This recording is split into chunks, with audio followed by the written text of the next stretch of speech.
Well, President Donald Trump promotes Operation Warp Speed, the race for a COVID-19 vaccine.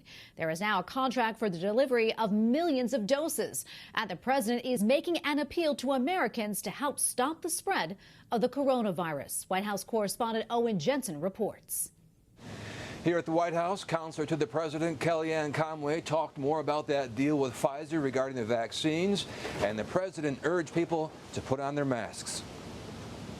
Counselor to the president, Kellyanne Conway, discusses plans to deliver a vaccine to U.S. citizens later this year. If it goes well, we anticipate about 100 million doses in this country if it's safe and effective, which of course is always the most important two criteria in that order. Conway says it's part of the administration's Operation Warp Speed, which President Donald Trump outlined back in May. Talk about the work not stopping. We've really watched the FDA and others just knock down the red tape and the regulations that usually get in the way of these therapeutics and vaccines coming to market in a reasonable time.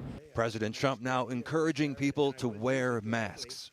Whether you like the mask or not, they have an impact, they'll have an effect, and we need everything we can get. California surpassed New York in confirmed virus cases, topping 409,000. Florida hit hard too. One school superintendent there laid out the numbers near him. We have over 40,000 cases, probably another 1,200 each day, over 500 deaths, an infection rate that exceeds 16%.